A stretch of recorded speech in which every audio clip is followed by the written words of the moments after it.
Billionaire heard a baby cry outside his window. His ex stood there smiling through her tears. Before we begin, drop a comment telling us which city you're watching from. And once the story ends, don't forget to rate it from 0 to 10. Oh, and make sure to follow our channel for more stories like this. Now, sit back and enjoy every detail. The late afternoon sun cast long shadows across the mahogany desk in Caspian Drew's home office, where quarterly reports lay scattered like autumn leaves. At 36, he possessed the kind of understated authority that came from building an empire without fanfare. Broad shoulders beneath a perfectly tailored navy shirt, steel gray eyes that missed nothing, and dark hair that caught the light as he leaned back in his leather chair. His Charleston mansion overlooked the harbor where his shipping vessels moved like silent giants against the horizon. The house felt too large these days.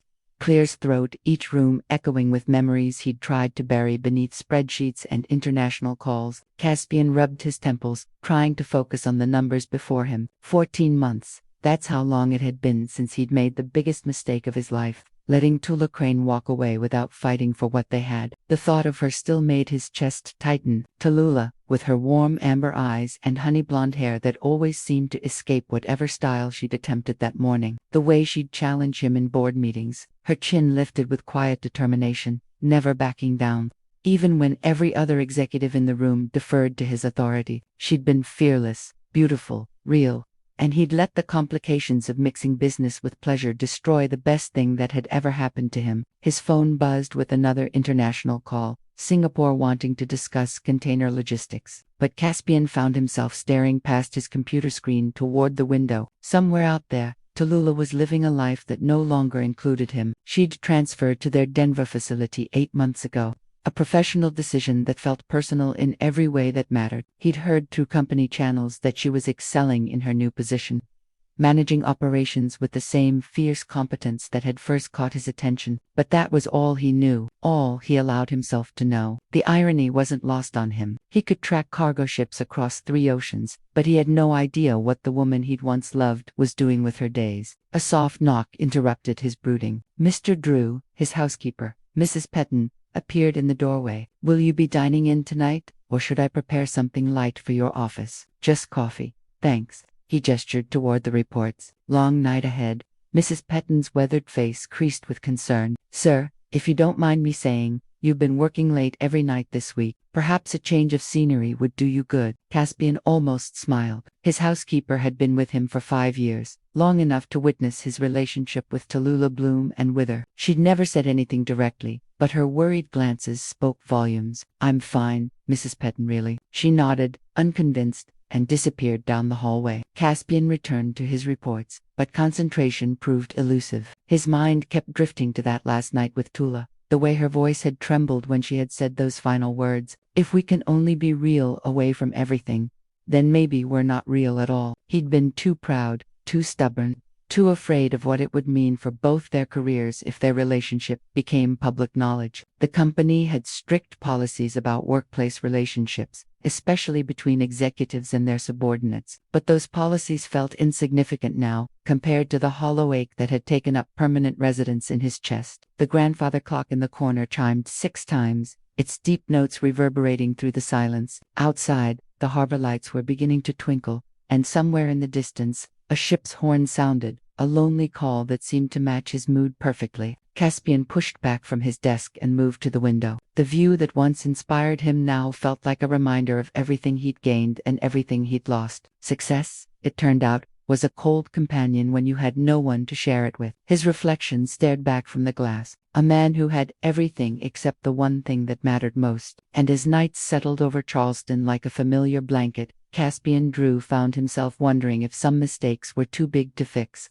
some bridges too thoroughly burned to ever cross again. What he didn't know was that 3,000 miles away, a woman with amber eyes and a 6-month-old baby was finally gathering the courage to show him just how wrong he was. 3 hours and 2 failed attempts at concentration later, Caspian abandoned his reports entirely. The numbers blurred together like watercolors in rain, and every financial projection seemed to mock his inability to focus on anything but memories he'd spent over a year trying to suppress. He loosened his tie and made his way to the kitchen, where Mrs. Petton had left a covered plate and a thermos of coffee on the marble counter. The woman was a saint, even if her maternal hovering sometimes felt suffocating. She'd raised 3 children of her own, and seemed determined to ensure her employer didn't waste away from neglect. The house felt different at night, less like a showcase of success and more like what it truly was. An empty shell where his footsteps echoed off hardwood floors and vaulted ceilings. He'd bought it with Tula in mind,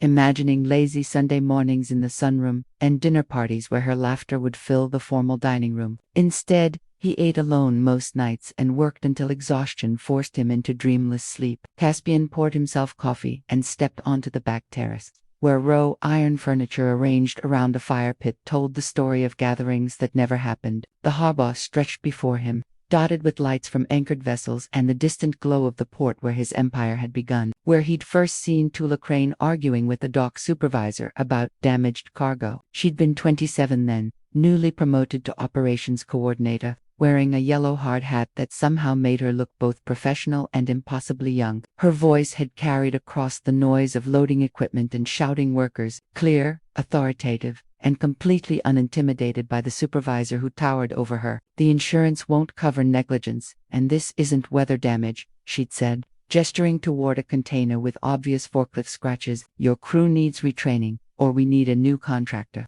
Caspian had been impressed before he'd even seen her face. When she turned and caught him watching, those amber eyes had locked onto his, with zero deference, no recognition of who he was or why he might be important. "Can I help you?" she'd asked, tilting her head slightly. "Just observing," he'd replied. "Carry on."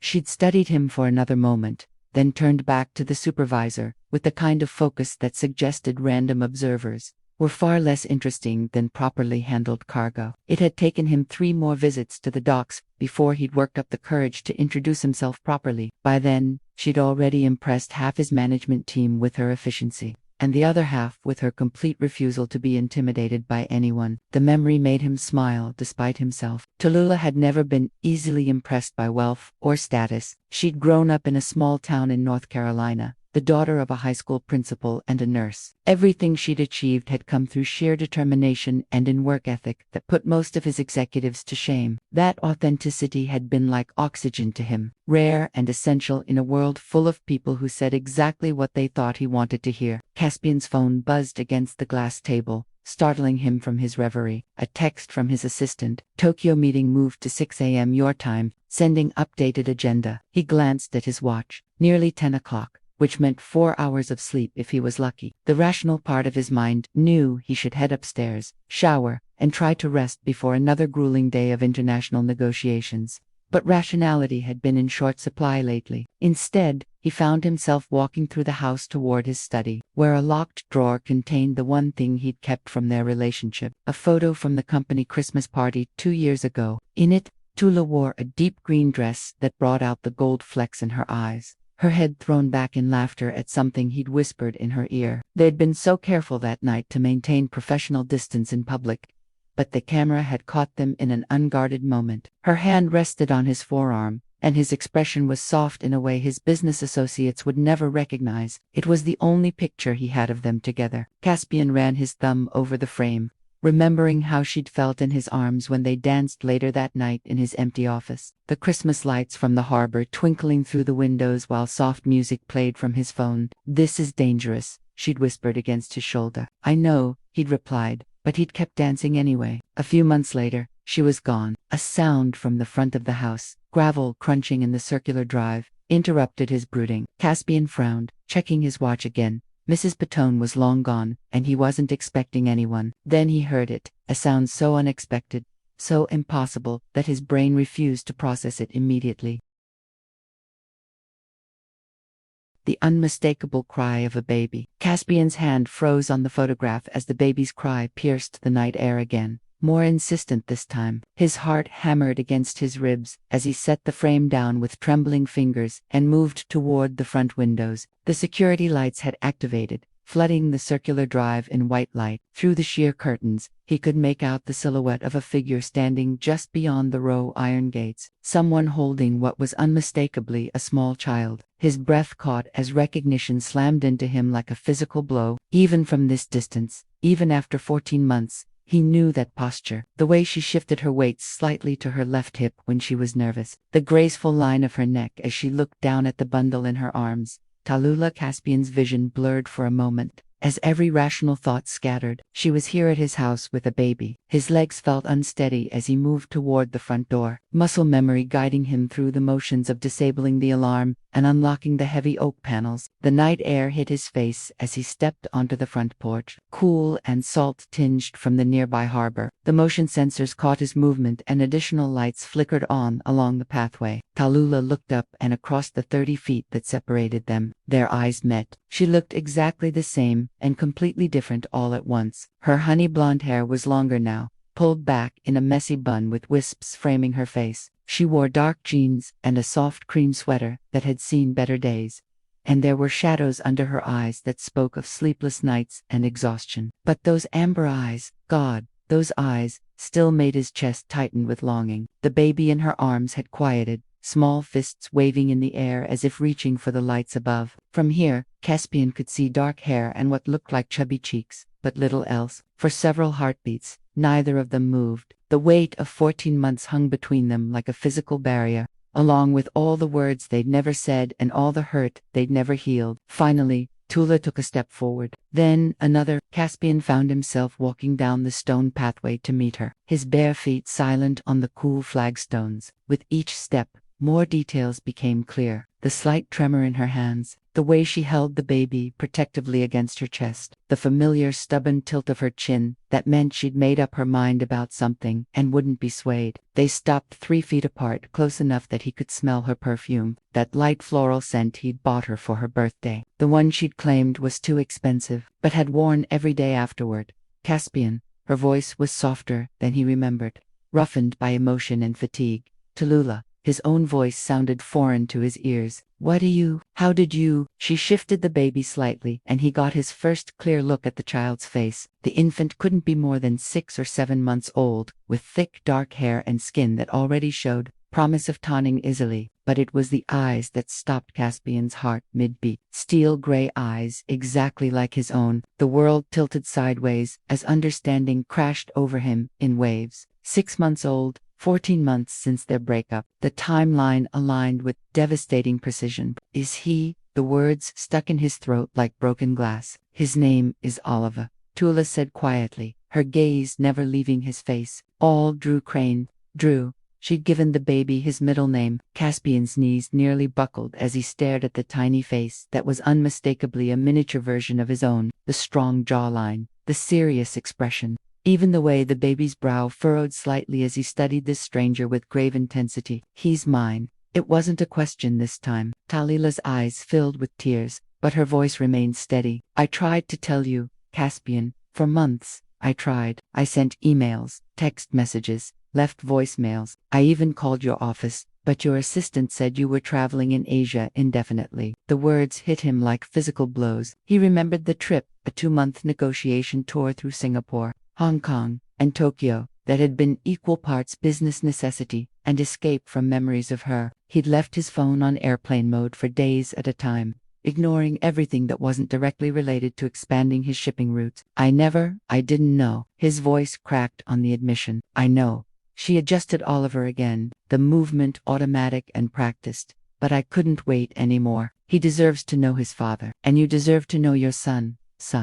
The word reverberated through his chest like a bell tolling. He had a son. This perfect, tiny human being with Tula's delicate features and his own unmistakable eyes was his child. Caspian reached out instinctively, then stopped, his hand hovering in the air between them. Can I? Tula nodded, stepping closer. He's usually fussy with strangers, but maybe, as if he understood the gravity of the moment, Oliver turned his head toward Caspian with curious gray eyes. For a long moment, father and son studied each other in the glow of the security lights while the woman who connected them watched with held breath. Then Oliver smiled, a gummy, innocent expression of pure joy, and Caspian's carefully constructed walls crumbled into dust. The smile hit Caspian like a freight train carrying 14 months of regret. His vision blurred as Oliver gurgled happily, tiny fingers reaching toward the stranger who shared his eyes. Without thinking, Caspian extended his hand. and those impossibly small fingers wrapped around his thumb with surprising strength. The touch was electric. This was his child, his son. The reality crashed through him in waves that left him struggling to breathe. "He's beautiful," Caspian whispered, his voice thick with emotion. "He's absolutely perfect." Tula's composure finally cracked, tears spilling down her cheeks as she watched father and son meet for the first time. "He has your stubborn streak already, and your appetite. He eats constantly." A laugh bubbled up from somewhere deep in Caspian's chest, surprising them both. "Poor kid doesn't stand a chance with our combined stubbornness." The word "our" hung in the air between them, loaded with implications neither was ready to address. Oliver seemed oblivious to the tension, content to grip his father's thumb while studying the man's face with serious gray eyes. "Tula," Caspian started, then stopped. What could he possibly say that would make up for 6 months of not knowing his son existed? "I'm so sorry. If I had known." "I know," she said softly. "I believe you. But Caspian, this isn't just about you missing calls or being unreachable. We have bigger things to figure out." The practical reality of the situation began to settle around him like morning fog. This wasn't just about acknowledging paternity or making up for lost time. This was about a child who needed stability, care, and 2 parents who had to find a way forward despite their complicated past. How are you managing financially? I mean, the businessman in him kicked in, already calculating child support, trust funds, college accounts, whatever you need. "I'm fine." Her chin lifted with familiar pride. "I got promoted to regional operations manager in Denver. I have good insurance, daycare, a small apartment near the mountains. We're doing okay." Of course, Tula had never needed anyone to rescue her, least of all him. It was one of the things that had drawn him to her originally, her fierce independence and refusal to be impressed by his wealth. But it was also what made this moment so much more complicated. "Denver," he repeated, the distance between them suddenly feeling insurmountable. "You live in Denver." "I do. We do." She glanced down at Oliver, who was now trying to bring Caspian's thumb to his mouth. "But I couldn't keep him from knowing you. That wouldn't be fair to either of you." The weight of that sacrifice wasn't lost on him. She'd traveled nearly 2,000 meters with a 6-month-old baby to give him something he hadn't even known he'd lost. "Come inside," Caspian said suddenly. "Please, we can't have this conversation standing in my driveway." Tula hesitated, and he could see her weighing the implications of entering his home again. The last time she'd been here, they'd been planning their future together. Now, they were strangers trying to navigate an impossible situation. "Just to talk," he added quickly. "You must be exhausted. When did you get into town?" "This afternoon. I've been sitting in a coffee shop for 3 hours trying to work up the courage to come here." She adjusted Oliver Uncas' position as he began to fuss slightly. "He's hungry. I should probably feed him soon." The casual mention of feeding the baby sent another wave of surreal disbelief through Caspian. 6 months of bottles and middle-of-the-night feedings, first words, and tiny milestones. All of it had happened without him. "Of course, yes. Whatever you need." He stepped back, gesturing toward the front door. "I think Mrs. Petton left some tea in the kitchen, and there's a sitting room that's comfortable." Tula followed him up the pathway, her footsteps soft on the stone. As they reached the front porch, Oliver let out a small cry of hunger, and Caspian felt an unexpected surge of protectiveness. "Is he okay? Does he need anything?" The questions tumbled out before he could stop them. "He's fine, just ready for dinner." She smiled, and for a moment, it was almost like before, easy and natural. "He's usually pretty good-natured, unless he's hungry or tired. Then, he turns into a tiny dictator." They entered the foyer and Caspian watched Tula take in the changes since she'd last been here. The formal portrait he'd commissioned was gone, replaced by a simple landscape.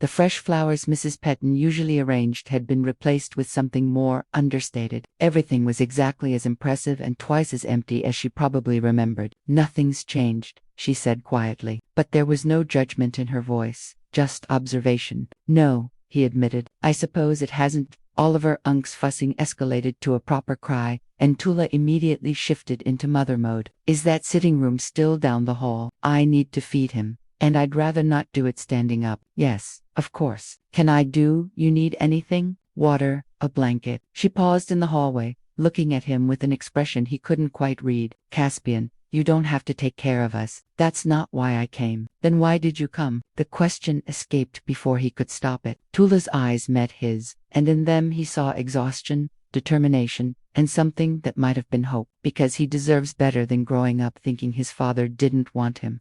And because you deserve the chance to prove that wrong. The sitting room felt different with Tula in it. Caspian had spent countless evenings here alone, reading financial reports, or staring out the floor-to-ceiling windows at the harbor. Now watching her settle into the cream leather armchair with practiced efficiency, the space suddenly felt alive again. Oliver Uncas' cries had escalated to the kind of urgent wailing that demanded immediate attention. Tallulah reached into a well-worn diaper bag that had seen better days, pulling out a bottle and testing the temperature against her wrist with movements so natural they spoke of months of routine. "Here, sweetheart," she murmured to Oliver, offering him the bottle. The crying stopped instantly, replaced by the soft sounds of contented feeding. Caspian found himself frozen in the doorway, uncertain whether to sit or leave them in peace. There was something so intimate about watching her feed their son, a routine he'd never been part of, a bond that had formed without him. "You can sit down," Tula said, without looking up, a hint of amusement in her voice. "He's not going to break."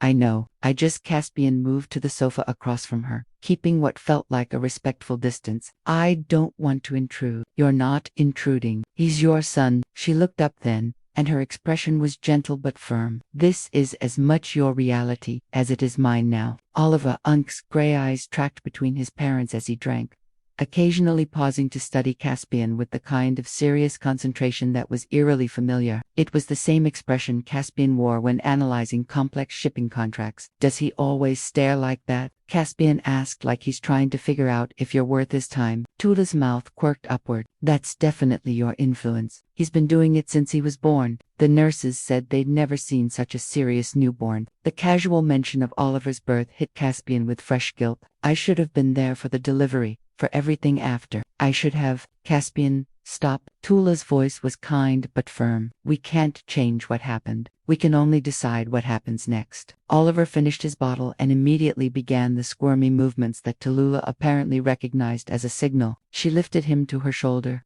patting his back with gentle precision, until he released a tiny burp that seemed far too loud for such a small person. Caspian couldn't help but smile. "Impressive lung capacity. He gets that from you too. I think you should hear him at 2 o'clock in the morning." She shifted Oliver so he was sitting upright in her lap, facing his father. "Say hello to Daddy Ali."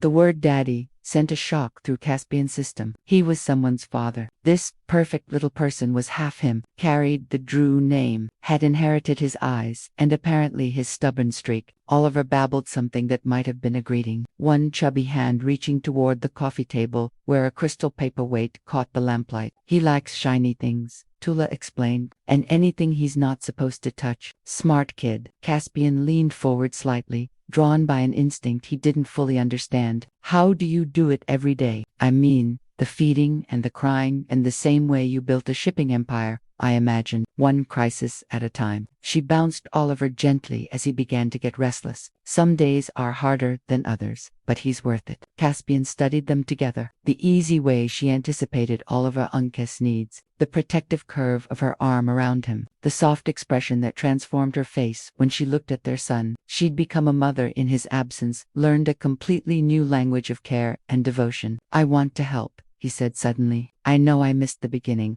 but I want to be part of his life, part of whatever this is." Tula was quiet for a long moment, her fingers absently stroking Oliver Unc's dark hair. "What does that look like to you? You're here, I'm in Denver. You travel constantly for work, and I have a job I can't just abandon." The logistics were overwhelming when stated so plainly. Custody arrangements, visitation schedules, the practical reality of co-parenting across 2,000 meters. But looking at Oliver's serious little face, Caspian knew he'd figure it out somehow. "I don't know yet, but I'll make it work. Whatever it takes, even if it means changing how you live, how you work." There was challenge in her voice now, the same tone she'd used when questioning inefficient doc procedures. "Because this isn't something you can manage from a distance, Caspian. Children need consistency, presence. They need parents who show up." The criticism stung because it was fair. His entire adult life had been built around mobility, around being wherever the next deal required him to be. But sitting here, watching Oliver reach for his mother's face with tiny fingers, Caspian realized that some things were worth changing everything for. "Then I'll learn to show up," he said quietly. "I'll figure out how to be the father he deserves." Oliver chose that moment to let out another happy babble, as if approving of this conversation. Then, to Caspian's amazement, the baby held out both arms toward him, the universal infant request to be picked up. Tula looked surprised. He doesn't usually warm up to people this quickly. Caspian's hands were already moving, guided by an instinct stronger than fear. Support his head, Tula instructed softly, helping transfer Oliver to his father's arms. The baby felt impossibly light and solid at the same time, warm weight settling against Caspian's chest like he belonged there. Oliver looked up at him with those serious gray eyes, and Caspian felt something fundamental shift in his chest. A fierce protectiveness that made every priority he'd ever had suddenly seemed negotiable. "Hello, son," he whispered, and Oliver smiled, that gummy, heart-topping smile again. Across the room, Tula watched them with tears streaming down her face.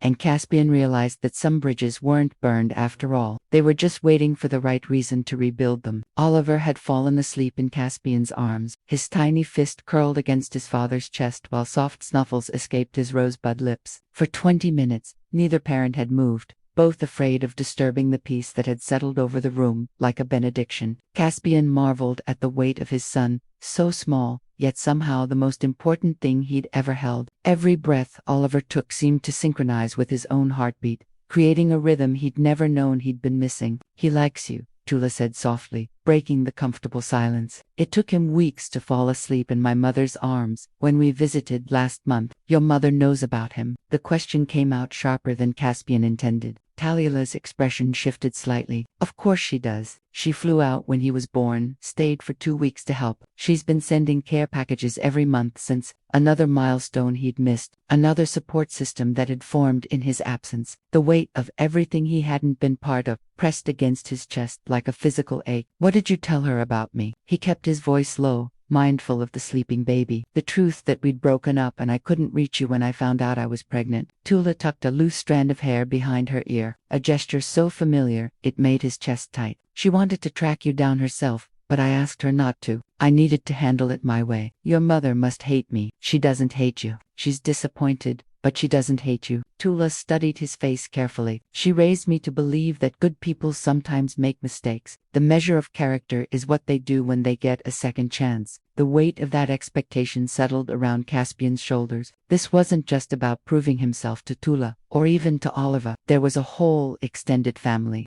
People who'd been part of his son's life while he'd been absent, who would judge him based on his actions moving forward. Oliver stirred slightly in his sleep, one tiny hand reaching out before settling back against Caspian's shirt. The simple gesture made something fierce and protective surge through him. "I want to meet her," he said quietly. "Your mother and anyone else who's been part of his life. I want to know the people who were there when I wasn't."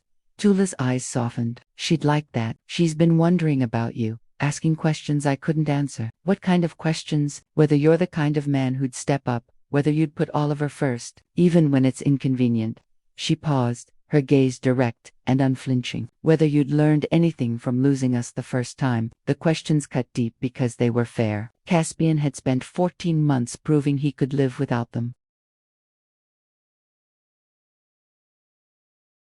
Building higher walls and longer hours until the loneliness became background noise. But holding Oliver now, feeling the solid reality of his son in his arms, he realized what a hollow victory that had been. "I learned that success doesn't mean anything if you don't have someone to share it with," he said finally. "I learned that pride is expensive, and some prices aren't worth paying." "And what about your work, your empire?" There was no mockery in her voice, just genuine curiosity. "You've built something incredible, Caspian. I know how much it means to you." He looked down at Oliver's peaceful face, then back at Tula. "I built it for the wrong reasons. To prove something, to have control over something when everything else felt chaotic. But what's the point of an empire if it's empty?" Oliver chose that moment to wake up, blinking those serious gray eyes and immediately focusing on his father's face. A slow smile spread across his features, followed by a happy gurgle that made both parents smile. "He's going to need a diaper change soon," Tula said, recognizing signs. Caspian was still learning to read. "I brought supplies." but there's a powder room just down the hall that might work. Or we could use the guest room upstairs if you need more space. Caspian found himself reluctant to give Oliver back, even for something as practical as a diaper change. The guest room might be easier. This one's a wiggle monster when it comes to diaper changes. They made their way upstairs, Caspian still carrying Oliver, while Tula brought the diaper bag. The guest room was spacious and elegant, with a king-sized bed that would provide plenty of room for the task ahead. You can lay him down, Tula instructed, pulling supplies from the bag with practiced efficiency. Just keep a hand on him so he doesn't roll. Caspian had negotiated million-dollar contracts with less nervousness than he felt placing Oliver on the bed. His son immediately proved Tula's warning accurate by attempting to flip onto his stomach the moment he was horizontal. He's strong, Caspian observed, gently restraining Oliver's rolling attempt. Too strong for his own good sometimes. Last week, he managed to push himself backward off my bed. Scared both of us. She handed Caspian a fresh diaper. Want to try? It's not rocket science. Just engineering under pressure. The next 10 minutes were equal parts comedy and terror, as Caspian attempted his first diaper change while Oliver treated the entire process like an amusing game. Tula guided him through the steps, laughing at his intense concentration and Oliver's complete lack of cooperation. There, she said finally, as Caspian successfully fastened the last tape. Not bad for a first attempt. Oliver's even still wearing it, which is more than I can say for my first few tries. Caspian felt an absurd surge of pride at this small accomplishment. I suppose there's hope for me yet. More than you know, Tula said softly, lifting Oliver from the bed. He doesn't usually let strangers handle him like this. You really are his father. As if to prove her point, Oliver reached for Caspian again, making the soft cooing sounds that apparently meant contentment. Caspian took him automatically now, the motion already feeling natural. Tula, he began, then stopped. How did you ask someone to restructure their entire life? How did you rebuild something that had been broken so completely? What is it? Stay. The word came out in a rush. Not forever, not permanently, but stay for a few days. Let me learn how to do this. Let me prove that I can be what he needs. Her expression was unreadable as she considered his request. Outside, the harbor lights twinkled like distant stars, and somewhere in the house, the grandfather clock chimed 11 times. I can stay until Wednesday, she said finally. I have meetings I can't reschedule after that 3 days. It wasn't enough time to make up for 6 months, but it was a beginning. Thank you, he said. And Oliver babbled something that sounded remarkably like agreement. The next morning arrived with the kind of chaos Caspian had never experienced. At 5:47 a.m., Oliver's cries pierced through the mansion's walls like an air raid siren. Jolting Caspian from the first deep sleep he'd had in months, he stumbled from his bedroom in pajama pants and a t-shirt, following the sound to the guest room where Tula had spent the night. Through the slightly open door, he could see her silhouette moving in the pre-dawn darkness, her voice soft and soothing despite the exhaustion evident in every line of her body. I know, sweetheart, I know you're hungry. Mama's getting your bottle ready. Caspian knocked gently on the doorframe. Can I help? Tula turned, her hair escaping from a messy ponytail, and dark circles under her eyes, more pronounced in the pale morning light. She wore an oversized t-shirt that had definitely seen better days and cotton shorts, looking nothing like the polished operations manager, he remembered, and everything like a woman who'd been up multiple times during the night. He's usually good for 4 hours between feedings, but last night was rough. New place, different sounds. She lifted Oliver from the portable crib she'd assembled in the corner, bouncing him gently as his cries continued. I need to heat his bottle, but he doesn't like waiting. Give him to me, Caspian said without thinking. I'll hold him while you get the bottle ready. Tula hesitated for a moment, then handed Oliver over. The baby's cries didn't stop immediately, but they shifted to a different tone, more confused than distressed. Kitchen's downstairs, Caspian told her. I'll walk with him. Sometimes movement helps, right? You don't have to. I want to. He was already moving toward the hallway, Oliver's weight familiar now in his arms. This is what parents do, isn't it? The next 20 minutes were a crash course in infant management. Oliver alternated between curious, babbling and indignant crying as Caspian paced the hallway, narrating everything they passed like a bizarre house tour. That's a painting of a ship your daddy bought in Portugal, overpriced according to your mother. And this is the library where I used to read quarterly reports at midnight because I was too stubborn to admit I was lonely. By the time Tula appeared with a warmed bottle, Oliver had settled into fascinated observation of his father's face. You're a natural, she said, offering him the bottle. It took me weeks to figure out that he likes constant commentary. Caspian settled into one of the living room armchairs, positioning Oliver for feeding with the careful attention he usually reserved for complex negotiations. Does he always wake up this early? This early? Earlier. Sometimes not until 7 o'clock if I'm lucky. Tula curled up on the sofa across from them, pulling a throw blanket around her shoulders. The pediatrician says he's going through a growth spurt. Everything is more frequent. Eating, sleeping, growing out of clothes. Growing out of clothes. He's already in 6 to 9 month sizes. I swear he grows overnight sometimes. She watched Oliver drink with the quiet satisfaction of a mother whose baby was content. I've learned not to buy anything too far in advance. The casual mention of clothing sizes and pediatrician visits reminded Caspian again of how much practical knowledge he lacked. 6 months of milestones, medical appointments, and tiny changes that marked Oliver Unke's development had happened without him. What else am I missing? He asked. What should I know about him? Tula considered this seriously. He loves music. Classical, jazz, even country, doesn't matter. Music calms him down faster than anything else.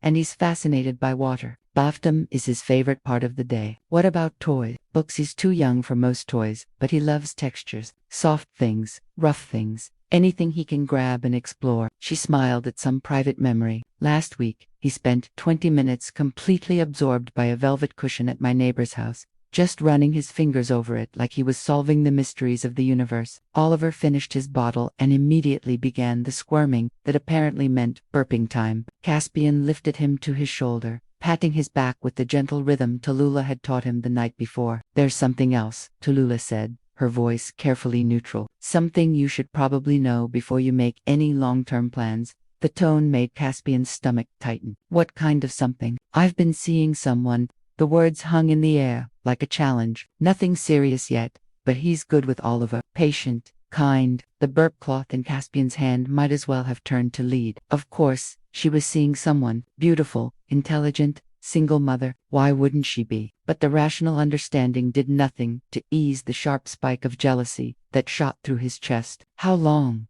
He managed to ask. A few months. We worked together. He's in logistics coordination. We started as friends and she shrugged, but her eyes were watching his face carefully. I needed to tell you, if you're going to be part of Oliver's life, you need to understand that my life isn't on hold waiting for you to figure things out. Oliver chose that moment to release an impressive burp, followed by a contented sigh that would have been amusing under different circumstances. Caspian continued, patting his son's back automatically, his mind racing through implications he wasn't ready to face. Does Oliver like him? The question came out more strained than he'd intended. He does. David is gentle with him, doesn't try to force anything. He understands that Oliver comes first. Tula's voice softened slightly. I'm not trying to hurt you, Caspian, but you can't expect everything to be frozen in time just because you're ready to be involved now. David, the man, had a name, a job, a relationship with both Tallulah and Oliver. He was real in a way that made Caspian's newfound paternal intentions feel suddenly insufficient. Is it serious? This thing with David? It could be. He's talking about meeting my parents next month. He wants to be part of a family, not just someone I see when Oliver's with a babysitter. The words hit like physical blows. Another man wanting to be part of the family Caspian had walked away from. Another man who understood what Caspian was only beginning to learn, that loving Tula meant loving Oliver to completely and without reservation. I see. He adjusted Oliver Unke's position, needing something to do with his hands. And what do you want? Tula was quiet for a long moment, studying his face with those amber eyes that had always been able to see too much. I want Oliver to have a father who chooses to be present, not one who shows up when it's convenient. I want stability, consistency, someone who understands that being a parent means reshaping your entire life around another person's needs. She paused, then added more softly, and I want to stop feeling like I'm waiting for someone who may never prioritize us the way we deserve. The truth of it settled around them like morning fog. Oliver had fallen asleep again against Caspian's shoulder, oblivious to the adult complications swirling around his peaceful world. 3 days suddenly felt like both an eternity, and nowhere near enough time to prove he could be the man they both needed him to be. The rest of the morning passed in a haze of forced normalcy. Caspian went through the motions of learning Oliver's routine. Diaper changes, feeding times, the specific way he liked to be held when he was cranky. But David's existence hung between them like a storm cloud, making every interaction feel weighted with unspoken questions. By noon, Oliver was napping in his portable crib, and the house had fallen into an uncomfortable quiet. Tula sat at the kitchen island with her laptop, catching up on emails while Caspian pretended to review shipping manifests on his tablet. "You're not actually reading those," she said without looking up from her screen. "How do you know?" "Because you've been staring at the same page for 20 minutes, and your jaws clenched tight enough to crack molars." She closed her laptop and turned to face him. "We should talk about this." "About what?" "Your boyfriend who wants to play daddy to my son." The words came out harsher than he'd intended, laced with a jealousy that surprised him with its intensity. Tula's eyes flashed. "David isn't trying to play anything. He's a good man who cares about both of us, something that was in short supply when I needed it most." The accusation hit its mark. Caspian sat down his tablet and rubbed his face with both hands. "You're right. I know you're right. You just what? Expected everything to stay the same while you figured out your priorities." She stood up, pacing to the window that overlooked the harbor. "I spent months hoping you'd call, that you'd somehow sense I needed you, but you didn't, and I had to build a life that worked without you. I know, God, Tula, I know I failed you, both of you." He stood as well, the distance between them feeling like a canyon. "But I'm here now. Doesn't that count for something?" "It counts for a lot, but it doesn't erase the reality of where we are." She turned back to him, and he could see the exhaustion in her eyes, not just from sleepless nights with Oliver, but from carrying everything alone for so long. "David proposed last week." The words hit him like a physical blow. Caspian gripped the edge of the counter, his knuckles white against the marble surface. "What did you tell him?" "I told him I needed time, that there were things I had to resolve first." Her voice was steady, but he could see the vulnerability she was trying to hide. "This trip coming here, it wasn't just about telling you about Oliver. It was about figuring out if there was still something worth fighting for." The honesty in her voice made his chest tight. "And what have you decided?" Before she could answer, Oliver Unk's cry pierced the air from upstairs. Tula moved automatically toward the sound, but Caspian caught her arm gently. "Let me," he said. "Please." She hesitated, then nodded. "He's probably just disoriented. New place, different nap spot." Caspian took the stairs 2 at a time, following Oliver Unk's increasingly distressed cries. He found his son red-faced and furious in the portable crib, tiny fists waving at the injustice of waking up alone in an unfamiliar room. "Hey there, little man," Caspian said softly, lifting Oliver into his arms. I know. Everything's different and confusing." Oliver's cries diminished to hiccupi sniffles as he recognized his father's voice. Caspian walked to the window, bouncing gently as he'd seen Tula do. "You want to know a secret?" he whispered to his son. "Daddy's scared, too. Scared he waited too long. Scared he doesn't know how to fix the things he broke."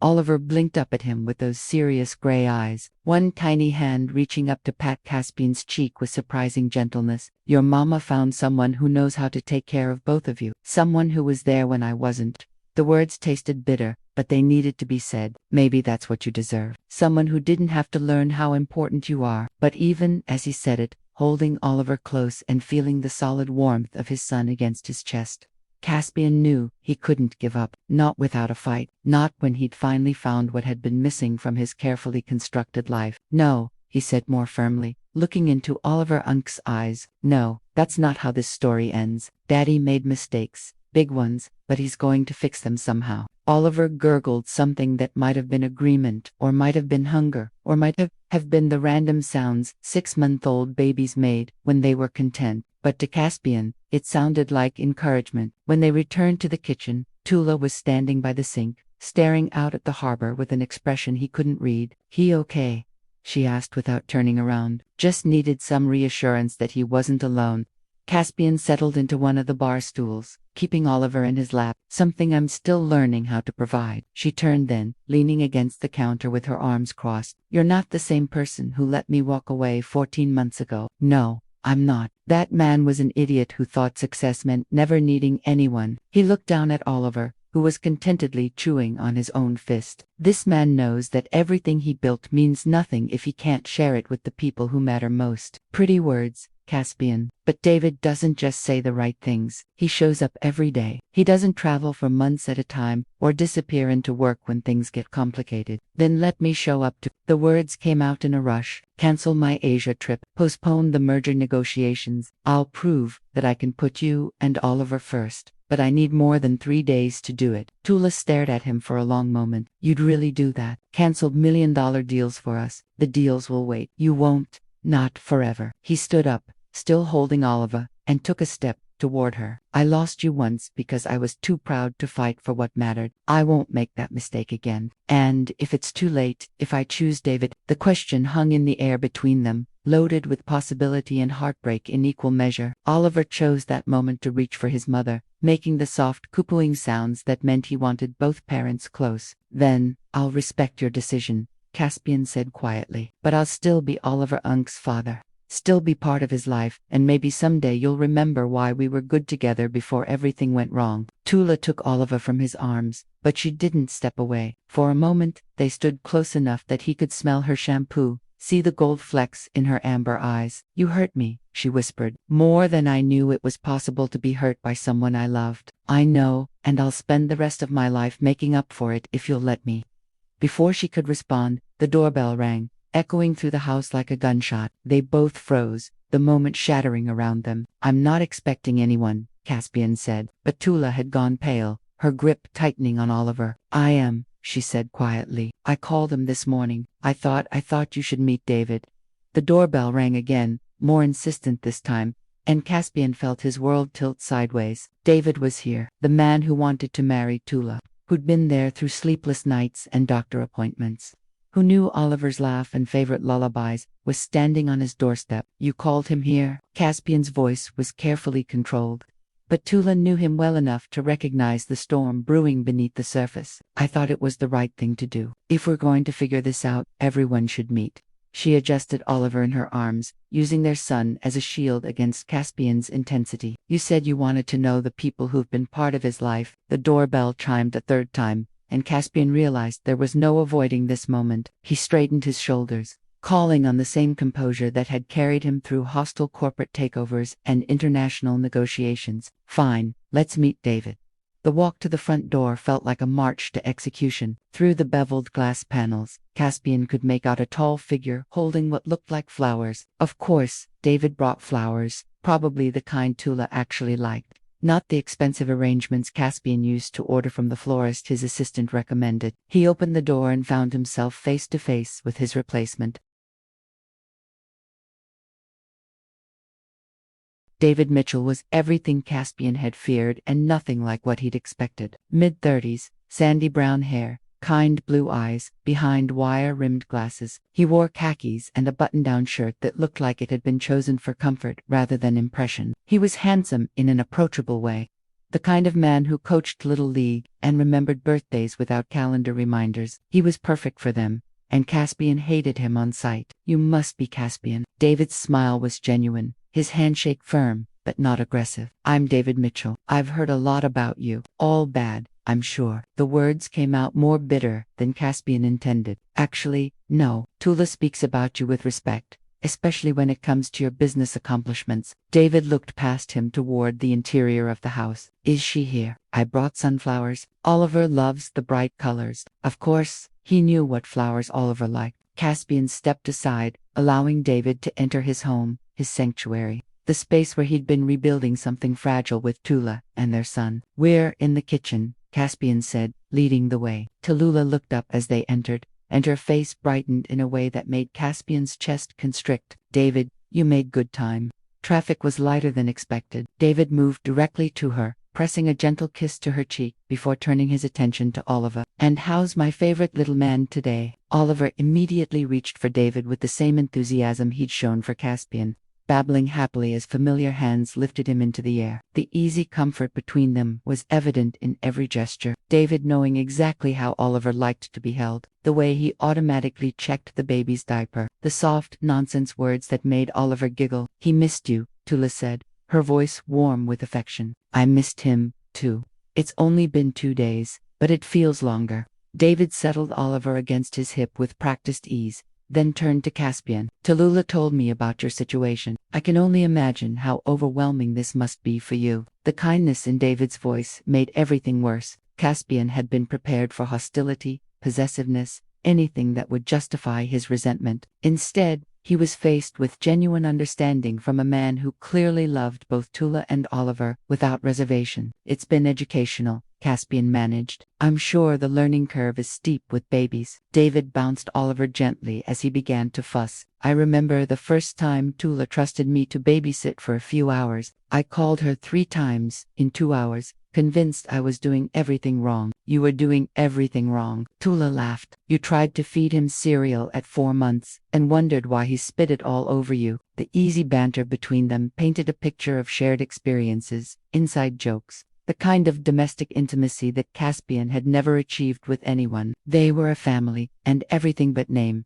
and he was the outsider looking in. Would you like some coffee? Caspian offered, grasping for some semblance of host-like control. That would be great. Thank you. David settled into one of the bar stools, Oliver, content in his arms. This is a beautiful home, Tula mentioned. You have an incredible view of the harbor. The sunroom has the best vantage point, Caspian said automatically, then caught himself offering to show David around like some kind of real estate agent. As he prepared coffee with hands that weren't quite steady, Caspian listened to the conversation behind him. David asked about Oliver's sleep schedule, whether he was hitting his developmental milestones, if the pediatrician had any concerns about his rapid growth. All the questions a concerned parent would ask. All the questions Caspian should have been asking for the past 6 months. He's been fascinated by your grandfather clock, Tula was telling David. Every time it chimes, he stops whatever he's doing and stares in that direction. Smart kid, probably wondering where the sound comes from. David's voice was full of genuine fondness. At home, he does the same thing with the microwave timer. At home, David referred to Tula's apartment as home, spoke of Oliver Unk's habits, there with the authority of someone who was present for daily life, not visiting for a long weekend. Caspian set coffee cups down with more force than necessary, causing both Tula and David to look at him with concern. Everything okay? David asked. Fine, just tired. It's been an emotional few days. Caspian took a seat across from them, studying the tableau they made. David's arm rested casually on the back of Tula's chair. Oliver balanced on his knee. Both parents focused on their child with the kind of united attention that spoke of partnership. I can imagine, David said quietly, finding out you're a father, especially under these circumstances. It changes everything, doesn't it? Everything, Caspian agreed, and for the first time, he heard no condescension in David's voice, just understanding. They sat in silence for a moment, Oliver providing a soundtrack of happy babbles as he played with David's watch. Then David cleared his throat. I need to ask you something, and I hope you'll be honest with me, David, Tallulah warned, but he pressed on. Are you planning to fight for them, for Tallulah and Oliver? David's blue eyes met Caspian's directly. Because if you are, I need to know. I won't compete for someone who doesn't want to be one. The directness of the question caught Caspian off the guard. He'd expected territorial posturing, veiled threats, anything but this straightforward honesty. Yes, he said simply. I am. David nodded slowly as if he'd expected this answer. Then, I guess we have a problem. David, please, Tula began, but he gently cut her off. No, this needs to be said. I love you, Tula. I love Oliver. I want to spend my life taking care of both of you, but I also know that there are some battles a man shouldn't have to fight. He looked between Caspian and Tula with painful clarity. If there's even a chance that your heart is still with him, then I'm already losing. The quiet dignity in David's voice filled the kitchen with uncomfortable truth. Oliver, sensing the tension, began to whimper, reaching for his mother with tiny hands. Tula took Oliver from David's arms, her own eyes bright with unshed tears. This isn't how I wanted this to happen. I know, David said gently, but maybe it's how it needed to happen. Maybe some questions can only be answered when all the players are in the same room. He stood up, leaving his coffee untouched, and moved toward Tula. For a moment, Caspian thought he was going to kiss her goodbye, but instead, David simply touched her face with infinite tenderness. Take the time you need to figure this out, but Tula, don't choose me because I'm safe. Choose me because you can't imagine your life without me. He looked down at Oliver one last time, pressing a gentle kiss to the baby's forehead. Take care of your mom, little man. And then he was gone, leaving Caspian and Tula staring at each other across a kitchen that suddenly felt too quiet, too empty, too full of everything they'd never said. The silence stretched between them like a chasm, broken only by Oliver's soft cooing as he played with the collar of Tula's shirt. She hadn't moved since David left, hadn't even looked away from the spot where he'd been standing, as if she could will him back through sheer force of regret. "He's a good man," Caspian said, finally, the words tasting like ash in his mouth. The best Tula's voice was barely above a whisper. "He deserves someone who loves him completely, without reservations, without looking over her shoulder at what used to be, and you can't be that person. I thought I could. For months, I convinced myself that what we had was enough, that stability and kindness, and genuine care, were more important." Than she trailed off, finally looking at him. "Than this. Whatever this is between us." Caspian's heart hammered against his ribs as he recognized something in her eyes he'd thought was lost forever. The same vulnerable intensity that had drawn him to her in the first place. "What is this, Tallulah? Because I need to know. I need to understand if I'm fighting for something real, or just the memory of what we used to have." She shifted Oliver to her other arm, using the movement to buy herself time. When she spoke again, her voice was stronger, more certain. "Do you remember the night before I left? Our last real conversation?" Every word, the memory was carved into his consciousness like a scar. "You said we could only be real away from everything else. And maybe that meant we weren't real at all." I was wrong. The admission came out in a rush. "We were real, Caspian, more real than anything I've felt before or since. But I was so tired of hiding,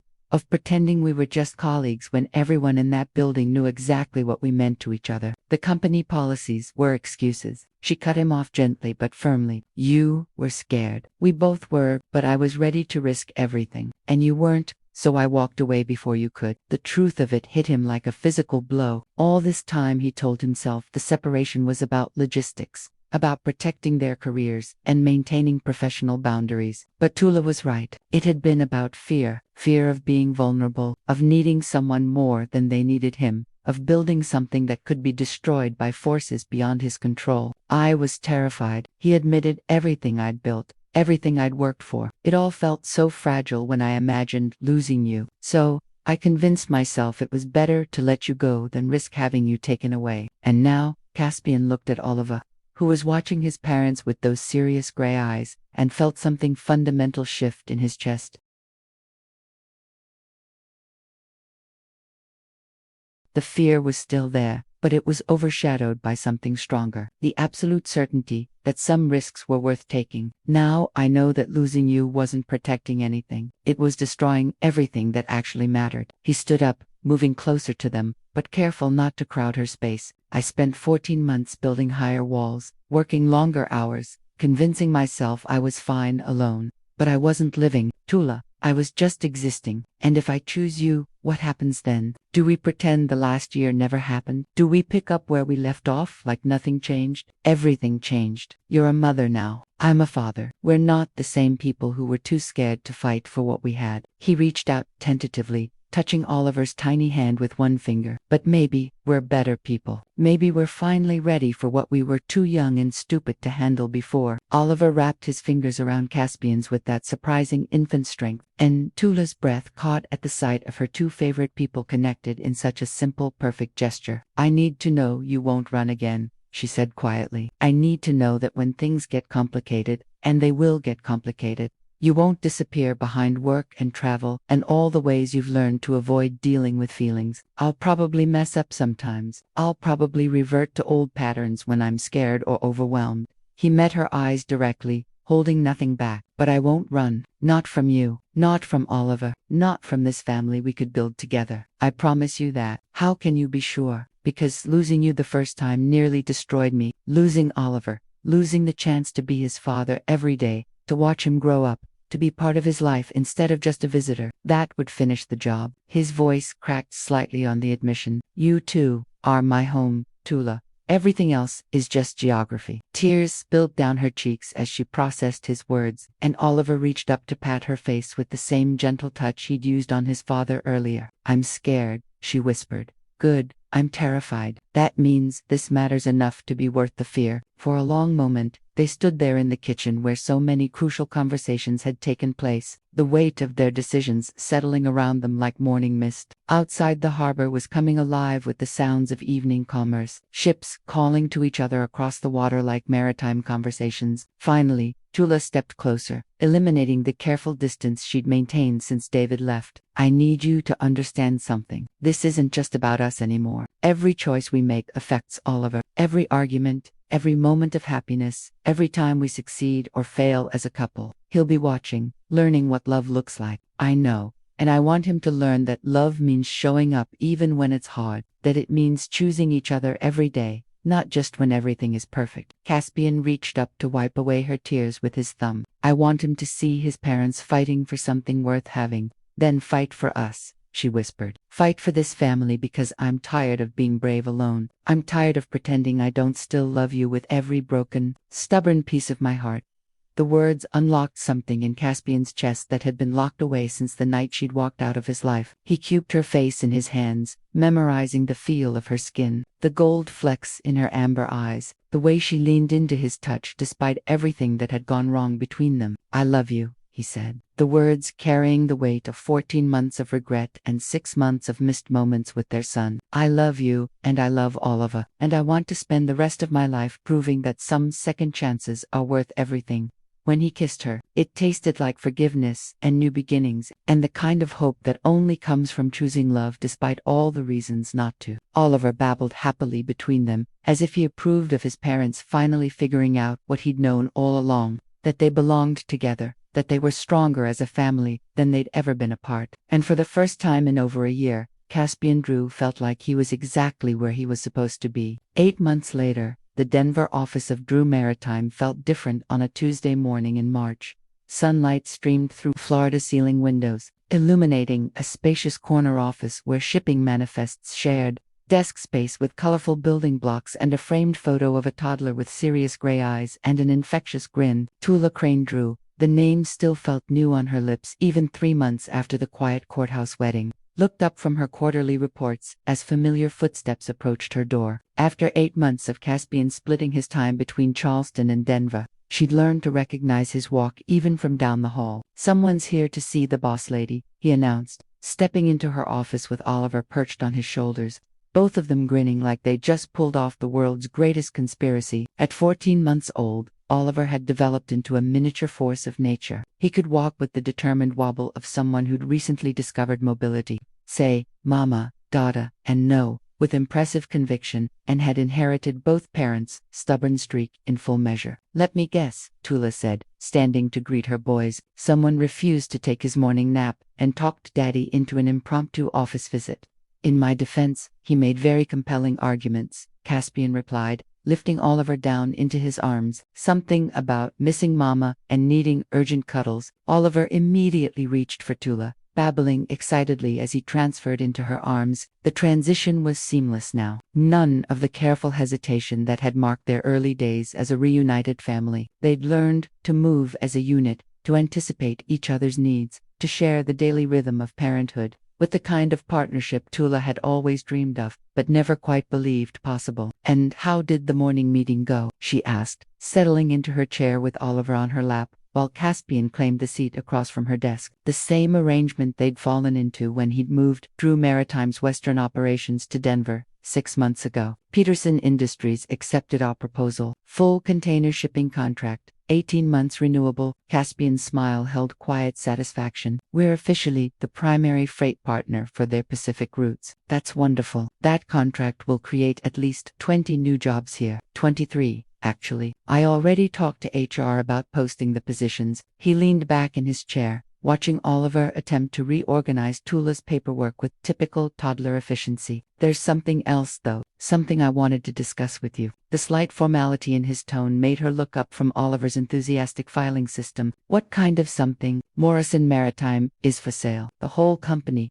ships, routes, facilities, everything. Their board reached out yesterday. Tula knew the name. Morrison was one of their biggest competitors with prime shipping lanes throughout the Caribbean and South America. Acquiring them would essentially double Drew Maritime's reach overnight. That's a huge opportunity, she said carefully, but it would mean massive expansion, new territories, probably months of travel to oversee integration. A year ago, I would have jumped at it without thinking twice. Caspian reached over to steady Oliver, who was attempting to climb from Tula's lap to the desk. Now I keep thinking about what we'd have to sacrifice to make it work. What I'd miss while I was managing acquisitions in Sao Paulo or Buenos Aires. What are you saying? I'm saying I turned them down. Tallulah stared at him in shock. You turned down Morrison, Maritime Caspian. That company is worth less than what I have right here. He gestured around the office at Oliver's toys scattered on the credenza at the family photos that had gradually replaced maritime awards on the walls. We built something good here, Tula.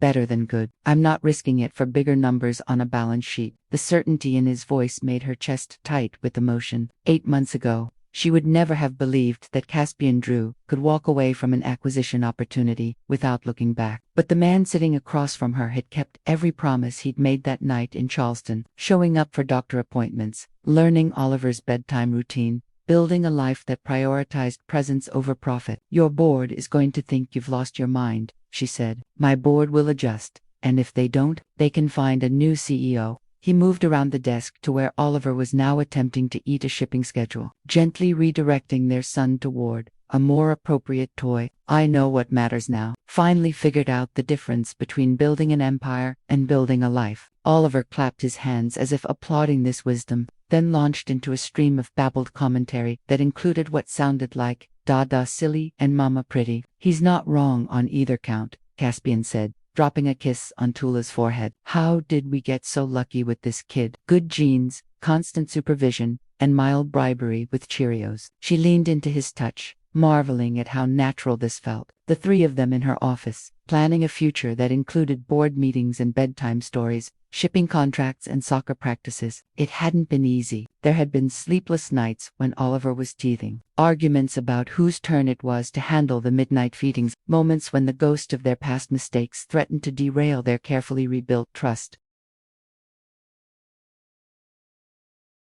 But they'd learned to fight for their relationship instead of with each other, to communicate through exhaustion and frustration, to remember that they were on the same team even when they disagreed about tactics. There's something I want to ask you, Caspian said, his voice taking on the slightly nervous tone that meant he was about to venture into emotional territory that still felt new to him. Ask away.